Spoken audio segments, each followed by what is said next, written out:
सभी वैष्णव भक्तों को जय श्री राधे। ज्येष्ठ मास के शुक्ल पक्ष की एकादशी, जिसका नाम निर्जला एकादशी है, यह इस बार 21 जून 2021 सोमवार की है। हमारे शास्त्रों में एकादशी व्रत सभी वैष्णवों के लिए परम आवश्यक बताया गया है। सभी वैष्णव एकादशी व्रत अवश्य करें, वह खूब हरिनाम करें। ठाकुर जी की प्रसन्नता के लिए, भक्ति महारानी की कृपा के लिए एकादशी व्रत अवश्य करें। यह एकादशी तो स्वयं ही बहुत प्रसिद्ध है।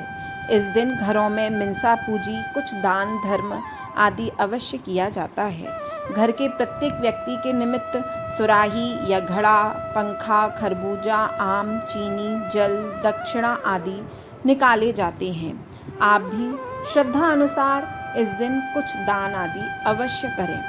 अब मैं आपको इस व्रत की कथा सुना रही हूँ, आप इसका ध्यान पूर्वक श्रवण करें। शौनक आदि 88,000 ऋषि मुनि बड़ी श्रद्धा से इन एकादशियों की कल्याणकारी व पापनाशक रोचक कथाएं सुनकर आनंदमय हो रहे थे। अब सबने ज्येष्ठ माह के शुक्ल पक्ष की एकादशी की कथा सुनने की प्रार्थना की। तब सूत जी ने कहा, महर्षि व्यास से एक बार भीमसेन ने कहा था, हे पितामह, भ्राता युधिष्ठिर, माता कुंती, द्रौपदी, अर्जुन, नकुल और सहदेव आदि एकादशी के दिन व्रत करते हैं और मुझे भी एकादशी के दिन अन्न खाने को मना करते हैं। मैं उनसे कहता हूँ कि भाई, मैं भक्ति पूर्वक भगवान की पूजा कर सकता हूँ और दान दे सकता हूँ, किंतु मैं भूखा नहीं रह सकता। इस पर महर्षि व्यास ने कहा, हे भीमसेन, वे सही कहते हैं। शास्त्रों में वर्णित है कि एकादशी के दिन अन्न नहीं खाना चाहिए। यदि तुम नरक को बुरा और स्वर्ग को अच्छा समझते हो तो प्रत्येक माह की दोनों एकादशियों को अन्न नहीं खाया करो। महर्षि व्यास की बात सुन भीमसेन ने कहा, हे पितामह, मैं आपसे पहले ही कह चुका हूँ कि मैं एक दिन तो क्या, एक समय भी भोजन किए बिना नहीं रह सकता। फिर मेरे लिए पूरे दिन का उपवास करना क्या संभव है? मेरे पेट में अग्नि का वास है, जो ज्यादा अन्न खाने पर ही शांत होती है। यदि मैं प्रयत्न करूं तो वर्ष में एक एकादशी का व्रत अवश्य कर सकता हूं। अतः आप मुझे कोई एक ऐसा व्रत बतलाइए जिसके करने से मुझे स्वर्ग की प्राप्ति हो सके। भीमसेन की बात सुनकर व्यास जी ने कहा, हे पुत्र, बड़े बड़े ऋषि और महर्षियों ने बहुत से शास्त्र आदि बनाए हैं। यदि कलयुग में मनुष्य उनका आचरण करे तो अवश्य ही मुक्ति को प्राप्त हो सकता है। उनमें धन बहुत कम खर्च होता है। उनमें से जो पुराणों का सार है वह यह है कि मनुष्य को दोनों पक्षों की एकादशियों का व्रत करना चाहिए। इससे उन्हें स्वर्ग की प्राप्ति होती है। महर्षि व्यास ने कहा, हे वायुपुत्र, वृषभ संक्रांति और मिथुन संक्रांति के बीच में ज्येष्ठ माह की शुक्ल पक्ष की एकादशी आती है, जिसका नाम निर्जला एकादशी है। उसका निर्जल व्रत करना चाहिए। इस एकादशी के व्रत में स्नान और आचमन करते समय यदि मुख में जल चला जाए तो इसका कोई दोष नहीं है, किंतु आचमन में 6 माह से जल से अधिक जल नहीं लेना चाहिए। इस आचमन से शरीर की शुद्धि हो जाती है। आचमन में 6 मासे से अधिक जल पाप के समान है। इस दिन भोजन नहीं करना चाहिए। भोजन करने से व्रत का नाश हो जाता है। सूर्योदय से सूर्यास्त तक यदि मनुष्य जलपान न करे तो उसे 12 एकादशियों के फल की प्राप्ति होती है। द्वादशी के दिन सूर्योदय से पहले ही उठना चाहिए। इसके पश्चात भूखे ब्राह्मण को भोजन कराना चाहिए। तत्पश्चात स्वयं भोजन करना चाहिए। हे भीमसेन, स्वयं भगवान ने मुझसे कहा था कि इस एकादशी का पुण्य सभी तीर्थों और दान के बराबर है।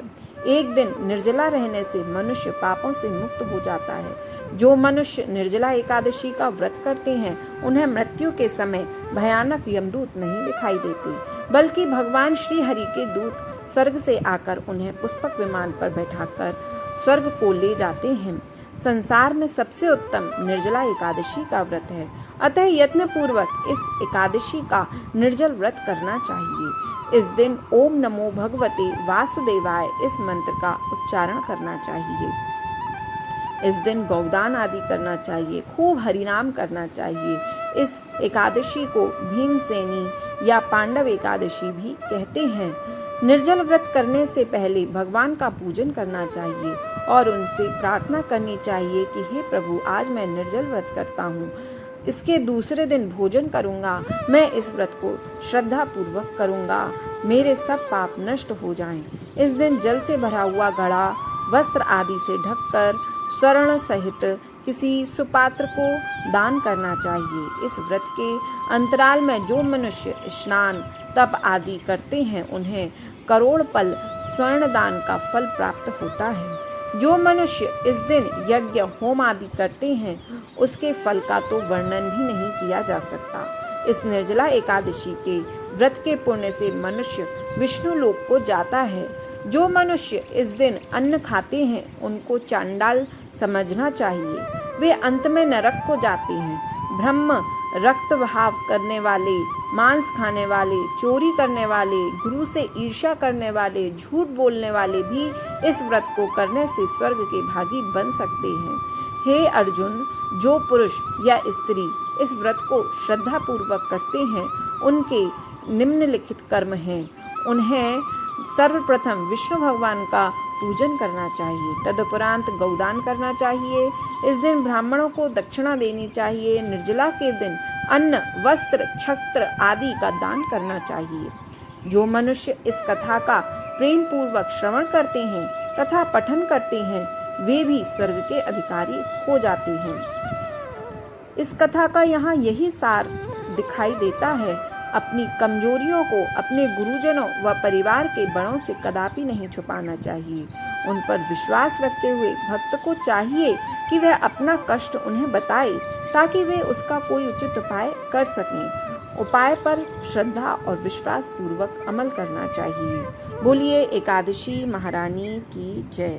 जय जय श्री राधे।